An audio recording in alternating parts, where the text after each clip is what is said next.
Good morning सभी participate को। Good morning. मैं जितेंद्र। सभी। और आज का टॉपिक हमारा है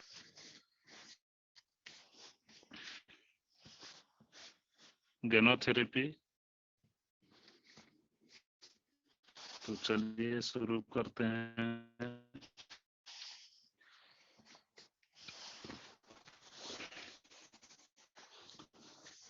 आज हम जाने गेनोडर्मा के विषय में। जैसे आप सभी जानते हैं कि यह आयुर्वेद या हेमोपैथी, उसी तरह हमारे ये गेनो। तो आइए शुरू करते हैं गेनोथेरेपी।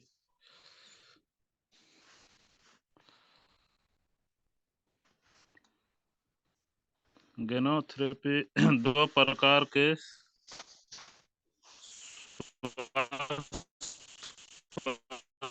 दृष्टिकोण, प्राकृतिक भोजन और पारंपरिक दवाइयाँ। जैसे गेनोडर्मा एक प्राकृतिक भोजन है, इसे हम सेवन कर सकते हैं स्वास्थ्य के लिए। तो प्राकृतिक का जो है कि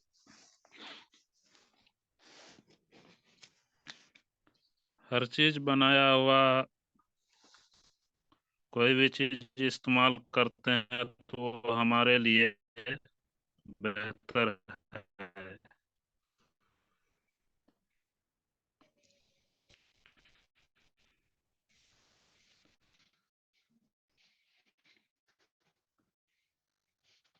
और प्रकृति का निर्मित किया हुआ सभी वस्तु हमारे योग्य है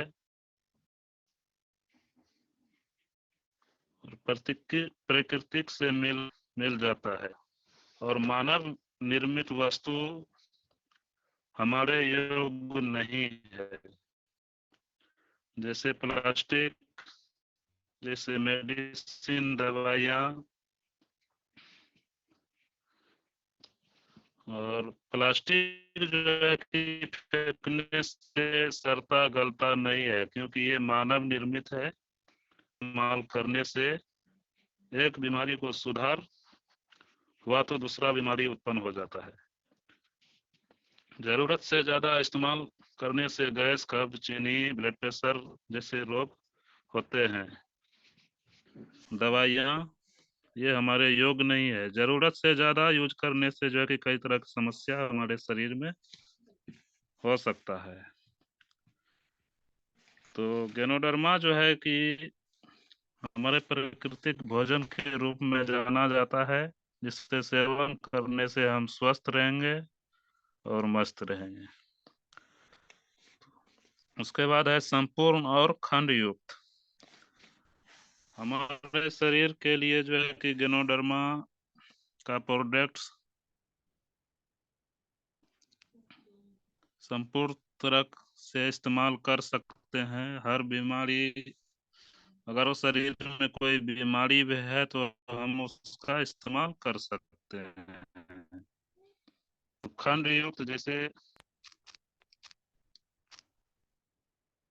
खंड युक्त जैसे रोग होने पर ही हम अंग्रेजी दवाई का इस्तेमाल कर सकते हैं। जैसे सर का दर्द का अलग, पेट दर्द का अलग, चीनी रोग का अलग और ब्लड प्रेशर का अलग। तो ऐसा जो है कि हमारे गेनो जी का जो भी प्रोडक्ट निर्मित है, वो हर समय और हर जगह हम ले सकते हैं। वो सभी काम पैर के नाखून से लेकर सर के बाल तक काम करेंगे गेनोडर्मा। उसके बाद है स्वस्थ और रोग। स्वस्थ हैं फिर भी हम गेनोडर्मा का सेवन कर सकते हैं, और रोगी हैं फिर भी हम इसको इस्तेमाल कर सकते हैं। और पारंपरिक दवाइयाँ जो है ये रोग होने पर ही हम ले सकते हैं। ऐसे अगर स्वस्थ हैं और मेडिसिन के पास जाए कि कोई हमको दवाई दे दो कि आगे चल के कोई बीमारी ना हो, तो उसके लिए हमें कोई दवाई नहीं मिलेगा। डॉक्टर साहब बोलेंगे पहले बीमार पड़ोगे तो उसके बाद दवाई आपको मिलेगा। लेकिन गैनोडर्मा में इससे हम बीमार रहें या स्वस्थ रहें, इसको भरपूर तरीका से हम इस्तेमाल कर सकते हैं। उसके बाद है रोकथाम और इलाज। गैनोडर्मा जो है हमारे शरीर को बाहरी विष जैसे हवा प्रदूषण, जल प्रदूषण और भोजन तो आजकल का केमिकल वाला मिलता है, जैसे खाद, यूरिया, पोटाश, डीएपी डालकर जो अनाज उगाया जाता है तो एक तरह से केमिकल ही हुआ। वो सब खाते हुए भी अगर गैनोडर्मा इस्तेमाल करते हैं तो हमारा शरीर को जो है कि बीमार होने से रोकथाम करता है गैनोडर्मा, सारा टॉक्सिन बाहर निकालता है। और जो है कि पारंपरिक दवाइयाँ जो है वो इलाज करता है। उसके बाद है पूरक और औषधि। गैनोडर्मा से निर्मित प्रोडक्ट जितना भी है ये सब क्षारीय हैं और ये पूरक भोजन की तरह है। इसे हम बेफिक्र से औषधि है, इसे औषधि के रूप में ही माना जाता है। जैसे हम बीमार पड़ते हैं तभी इसका इस्तेमाल कर सकते हैं, ऐसे डेली बाय डेली नहीं ले सकते हैं। उसके आगे है कल्याण और सुधार। कल्याण और सुधार। गैनोडर्मा जो है हमारे शरीर का कल्याण करता है। जैसे शरीर में किसी भी तरह का रोग है, बराबर इस्तेमाल करने से हमारा शरीर जो है कि धीरे धीरे धीरे धीरे कल्याण की ओर जाएगा, ताकि सेल डैमेज नहीं होगा, सेल हमारा मजबूत होगा गैनोडर्मा इस्तेमाल करने से। जैसे चाय पेस्ट, सोना, गेनोजी टूथपेस्ट, सोप, लेमन जी कॉफी, 2 in 1, ये सभी इस्तेमाल करने से। और पारंपरिक दवाइयाँ जो है ये हमारे शरीर को सुधार करता है, ना कि जीने भी नहीं देगा तो मरने। जैसे ब्लड प्रेशर का दवाई हम लोग खाते नहीं के लिए, इससे होता है क्या, तो ब्लड प्रेशर कंट्रोल रहता है लेकिन तेज हुए जा रहा है। इसी तरह सुधार होते होते लास्ट में पूरा सुधार हो जाएगा। तो अब आगे है हमारे स्वास्थ्य के 4 स्तंभ।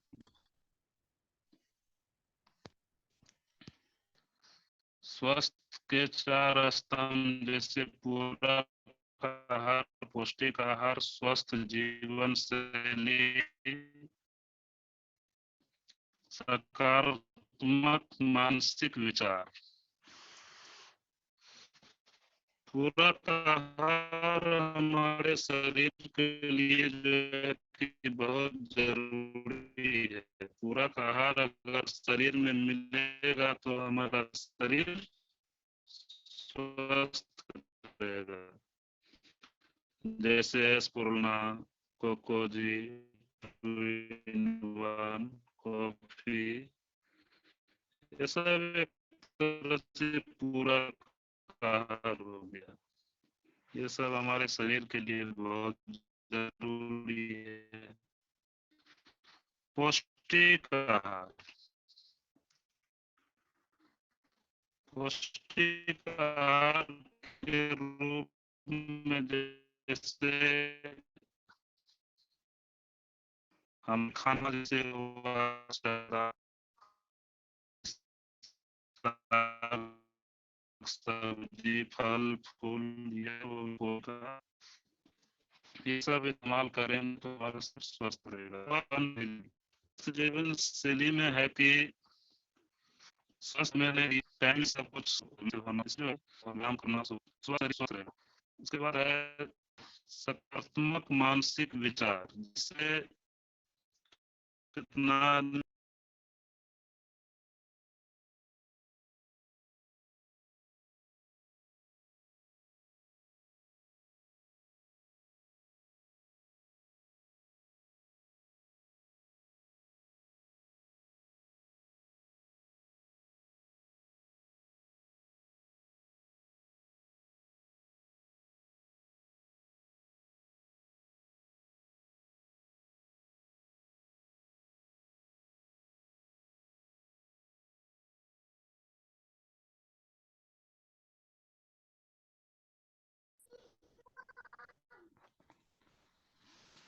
थोड़ा नेटवर्क समस्या है इसीलिए। तो होना चाहिए, नेगेटिव नहीं, पॉजिटिव रहने से जो है कि मस्तिष्क जो है कि सही रहता है और मानसिक विचार भी सही रहता है। तो ये हमारे हो गए स्वास्थ्य के चार स्तंभ: पूरक आहार, पौष्टिक आहार, स्वस्थ जीवन शैली और सकारात्मक मानसिक विचार। तो आगे टॉक्सिन, विष और संतुलन। शरीर में विष और असंतुलन आंतरिक और बाह्य कारकों से होता है, जैसे कि तनाव, आधुनिक जीवन शैली, फ्री रेडिकल्स, वायु प्रदूषण, प्रदूषित जल, रसायन, दवाइयाँ इत्यादि। विष हमारे शरीर में जैसे वायु प्रदूषण, प्रदूषित जल, रसायन, दवाइयाँ इत्यादि से ही हमारे शरीर में आते हैं। और खाने की बुरी आदतें: अत्यधिक भोजन करना, बार बार भोजन करना, जल्दी जल्दी खाना, अत्यधिक अम्लीय भोजन सेवन, अत्यधिक पका हुआ भोजन और बहुत कम हरी सब्जी साग खाना। इससे भी जो है कि हमारा शरीर में विष और टॉक्सिन होता है। जैसे अत्यधिक भोजन करना, बार बार भोजन करना, अत्यधिक मतलब जरूरत से ज्यादा खाना। हमारे शरीर में चार हिस्साएं होती है, जैसे एक हिस्सा हो गया खाने के लिए, एक हिस्सा हो गया पानी के लिए, एक हिस्सा हो गया हवा के लिए, और थोड़ा जगह खाली भी चाहिए। लेकिन हम लोग अत्यधिक भोजन करते हैं तो उससे होता है क्या, डाइजेस्ट डाइजेस्ट मतलब उसको पचाने में परेशानी होती है। उससे जो है कि हमारा शरीर अनबैलेंस हो जाता है, जिससे मोटापा का लक्षण हो जाता है। तो अत्यधिक भोजन हमें नहीं करना चाहिए। जैसे 4 रोटी खाने का इच्छा है तो हम 2 ही खाएं। अत्यधिक हम खाना सुबह में खा सकते हैं, जैसे हार्ड वर्क के लिए काम धंधा अगर करते हैं तो थोड़ा ज्यादा भी खा लिए तो शरीर उसे एडजस्ट कर सकता है। जैसे रात में कोई ज्यादा खा के और सो जाते हैं, उससे जो है कि हमारा शरीर अनबैलेंस हो जाएगा और मोटापा का लक्षण बहुत जल्द होगा। बार बार भोजन करना भी अच्छी बात नहीं होती है। शरीर को कम से कम टाइम मिलना चाहिए खाना को पचाने के लिए। बार बार देना वो भी अच्छी बात है। हमारे आंत जो है लीवर पर असर पड़ता है बार बार भोजन करने से। जल्दी जल्दी खाना, जल्दी जल्दी खाने में जो होता है कि हम उसको अच्छी तरह से चबा नहीं सकते हैं। जल्दी जल्दी खाने में होता है क्या, जो काम दांत करेगा वो काम हम सीधा डायरेक्टली आंत को दे रहे हैं। उसमें हमारा आंत जो है कि डैमेज होगा, लीवर डैमेज होगा, गैस की समस्या पड़ेगी और गैस्ट्रिच बनेगी। अत्यधिक अम्लीय भोजन सेवन करना, अत्यधिक अम्लीय भोजन जैसे मीट, मछली, अंडा, कोकोजी, सॉरी, जैसे स्प्रेड होता है, ये सब इस्तेमाल करने से भी हमारा शरीर डैमेज होता है। अत्यधिक पका हुआ भोजन करना, जैसे हम पिज्जा बर्गर खा लेते हैं, तला भुजा हुआ खा लेते हैं, उससे भी हमारा शरीर असंतुलन होता है, मोटापा का लक्षण आता है। बहुत कम हरी साग सब्जी खाना, जैसे आजकल के दौर में देख रहे हैं कि दाल है, चावल है, लेकिन सब्जी बहुत कम है। हरी साग सब्जी का जो है कि कम लोग इस्तेमाल करते हैं। उससे होता है क्या, हमारे शरीर में जितना मिनरल विटामिन होना चाहिए वो नहीं मिल पाते हैं। तो दूसरा है, शरीर एक उत्तम चिकित्सक है। शरीर के विष से निपटने के लिए 3 रक्षा स्तर: प्रथम रक्षा स्तर मुक्ति की आस्था, द्वितीय रक्षा स्तर अलग रखने की आस्था, तृतीय रक्षा स्तर ट्यूमर के विकास की आस्था।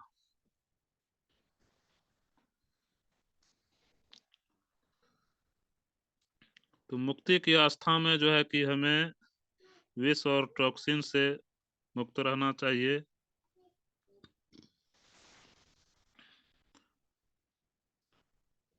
जैसे मुक्ति का आस्था हुआ, प्रदूषित जल, वायु और प्रदूषित भोजन करने से हमें जो है कि गैनोडर्मा जो है कि मुक्ति की आस्था बताता है।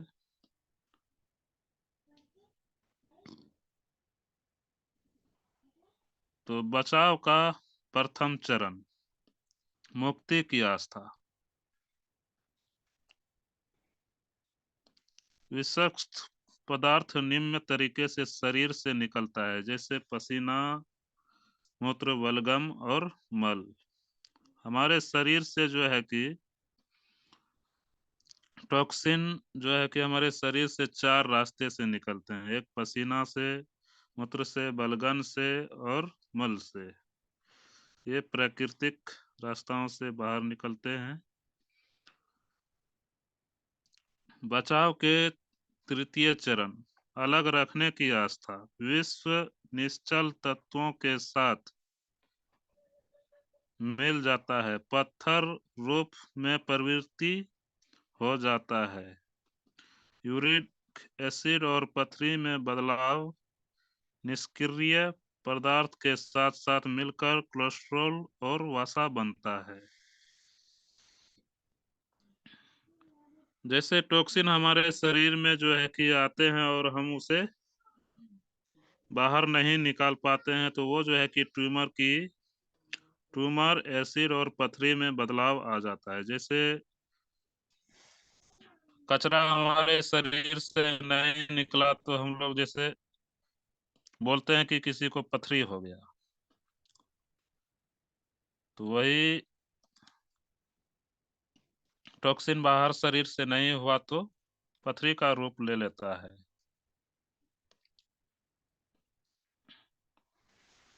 तो बचाव की तृतीय चरण, ट्यूमर के विकास की स्थिति। विषाक्त पदार्थ जो बहुत अधिक समय तक शरीर से नहीं निकल पाते, वह समस्याओं जैसे ट्यूमर के रूप विकसित हो जाते हैं। ट्यूमर हमारे शरीर में कैसे होता है? विषैला पदार्थ जो हमारे शरीर से नहीं निकल पाया, तो उससे जो है कि ट्यूमर का रूप लेता है, पथरी का रूप लेता है, फोड़ा फुंसी चेहरे पे निकलने लगता है, कहीं बड़ा बड़ा जो है कि शरीर में घाव घोस का लक्षण हो जाता है। तो ये है कि विषैला पदार्थ हमारे शरीर से बाहर नहीं निकल पाया, तो वो जो है कि तीसरा रास्ता अपना चुन लेता है, फोड़ा फुंसी के रूप में हो जाता है या पथरी हो जाता है। तो गैनोडर्मा शरीर की सहायता करता है। आरजी शरीर के निर्विषीकरण में सहायक करता है और जीएल शरीर को संतुलित रखने में सहायक है। आरजी जो है शरीर से विष को बाहर करता है और जीएल शरीर को संतुलित बनाए रखता है। जो भी हमारे शरीर में टॉक्सिन है, विषैला पदार्थ है, वो जो है कि आरजी हमारे शरीर से बाहर निकालते हैं। और जैसे मोटापा का लक्षण हुआ, बाल झड़ने का लक्षण हुआ, ये जो इसका सुधार जो है शरीर को बैलेंस में रखने के लिए ये जीएल काम करता है। तो आरजी जीएल हमारे शरीर के लिए बहुत अच्छा है। पहला समीक्षा सिद्धांत, मानव शरीर में सभी स्वास्थ्य संबंधित समस्याएं मुख्यतः 2 कारणों से होता है। नंबर 1 विष और नंबर 2 असंतुलित शारीरिक प्रणाली। तो विष से जो है कि हमारा शरीर जो है कि असंतुलित हो जाता है।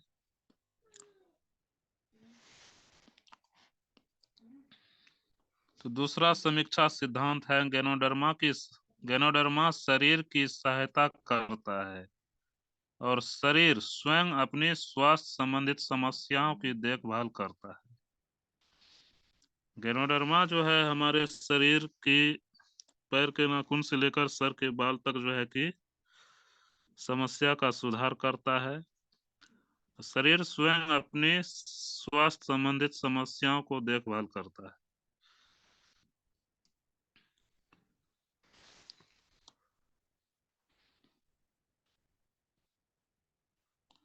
तीसरा समीक्षा सिद्धांत, प्रक्रिया शरीर द्वारा होती है, गैनोडर्मा द्वारा नहीं। प्रायः यह देखा गया है कि गैनोडर्मा मानव शरीर पर सचेत व अचेत मुद्रा में कार्य करता है। सहज प्रक्रिया शारीरिक और मानसिक।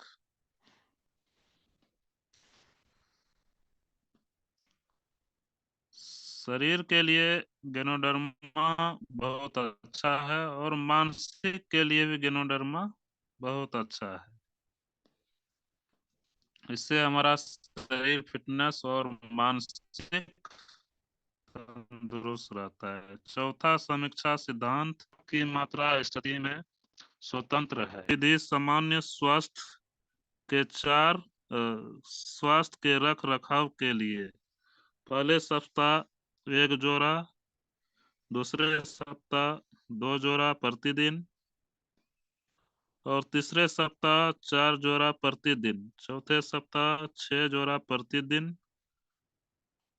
कोई प्रतिक्रिया न हो तो खुराक की मात्रा में थोड़ी थोड़ी वृद्धि करें। नियंत्रण की स्थिति में खुराक की मात्रा जारी रखें। स्थिति नियंत्रण में ना हो तो खुराक की मात्रा को आधा कर दें। जैसे पहले सप्ताह हम ले रहे हैं आरजीजीएल, एक आरजी लेना है, एक जीएल लेना है। और दूसरे सप्ताह में दो आरजी और दो जीएल लेना है। तीसरे सप्ताह में चार आरजी चार जीएल लेना है।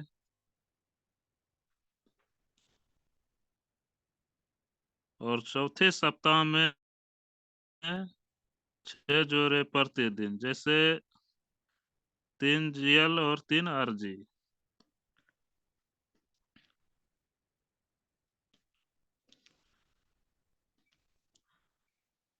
समय खुराक से कहीं अधिक महत्वपूर्ण है। समय से खुराक लेने से जो है कि हमारे शरीर पर अच्छा वेलनेस है गैनोडर्मा का। ऐसा नहीं कि आज खाए 2 दिन बाद खाएंगे, ऐसा नहीं। समय से खाना बहुत जरूरी है।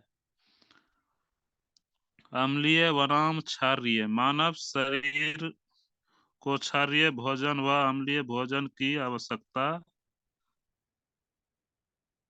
के अनुपात में होती है। आधुनिक खान पान की आदतें इसके विपरीत है।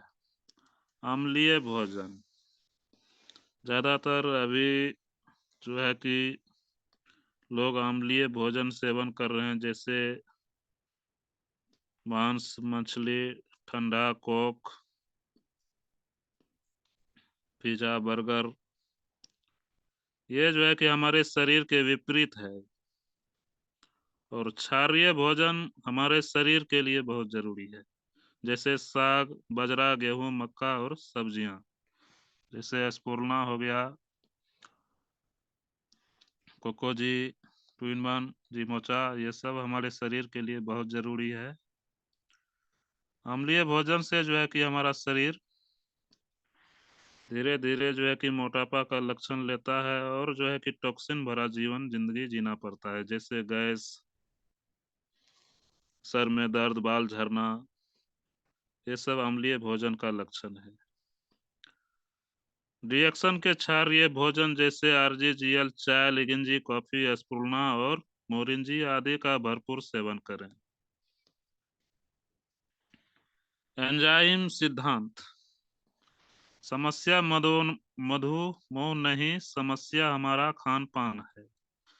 मधुमेह की समस्या के कारण अग्न्याशय अग्न्याशय की समस्या का कारण हमारा पाचन संबंधित समस्या, और पाचन संबंधित समस्या जिसका कारण है कि हमारा खान पान की समस्या जिसका कारण है कि एंजाइम की समस्या। आरजी, जीएल, स्पूर्णा, मोरंजी, कैर्डिपाइन आदि का सेवन करें। जैसे हमारे खान पान में जो है कि समस्या, शरीर में जो जरूरत है हम वो नहीं दे रहे हैं, जो जरूरत नहीं वही दे रहे हैं। जैसे शराब पी रहे हैं और सिगरेट पी रहे हैं, गुटखा खा रहे हैं, और जो शरीर में विटामिन चाहिए हम वो नहीं दे रहे हैं। इससे होता है क्या, मधुमेह जैसे चीनी रोग हो गया, कैंसर हो गया, डायबिटीज हो गया, ये सब जो है कि टॉक्सिन के कारण ही होती है। तो इसीलिए हमारे शरीर के लिए हरी साग सब्जी और डिएक्सन, एस्पोर्ना, आरजीजीएल, मोरिंजी, ये सब बहुत जरूरी है। हरित सिद्धांत, लाल रक्त के उत्पादन का कर्म। जब लाल रक्त कोशिकाएं निर्जीव हो जाती है तब इन्हें तिल्ली में पृथक्करण के लिए अग्रेषित किया जाता है। इसके बाद यह लीवर के मध्य में पुनः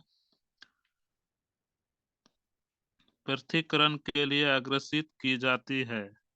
तत्पश्चात यह गुर्दे में प्रवेश करती है और हार्मोन्स बनाते हुए अस्थि मज्जा के द्वारा हेमोग्लोबिन बनाती है, जो आगे जाकर पुनः निर्मित लाल रुधिर कोशिकाएं बनाती है। इसीलिए स्पूर्णा का सेवन करना जरूरी है। स्पूर्णा हमारे शरीर के लिए बहुत उत्तम है। जो आपके पेट के लिए अच्छा है वह आपके चेहरे के लिए भी अच्छा है। जैसे हमारे चेहरे के लिए जो है कि अभी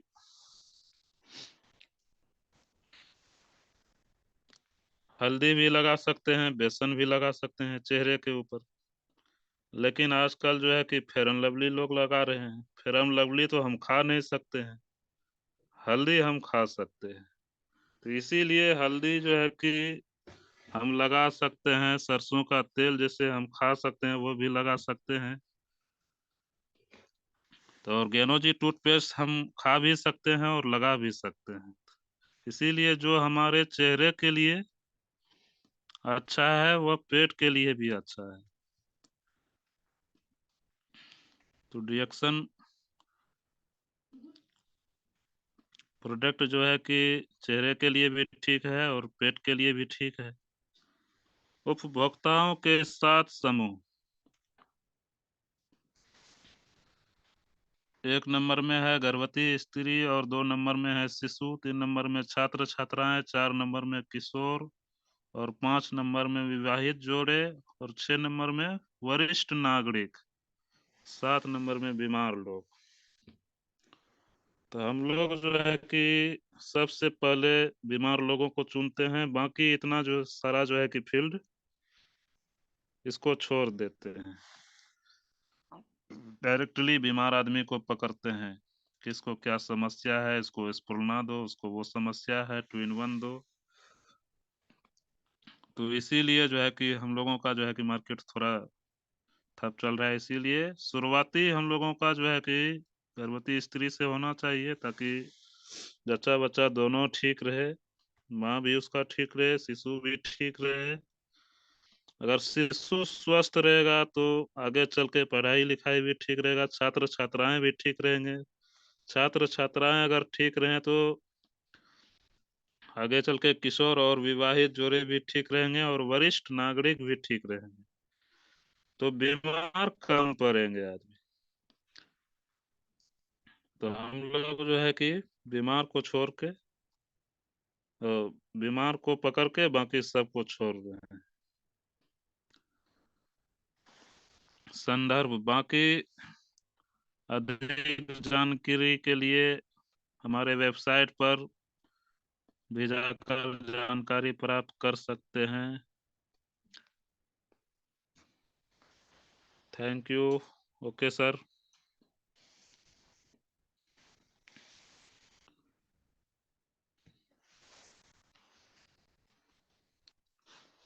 गोविंद सर,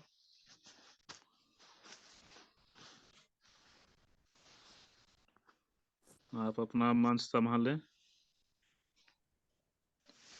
जो भी त्रुटि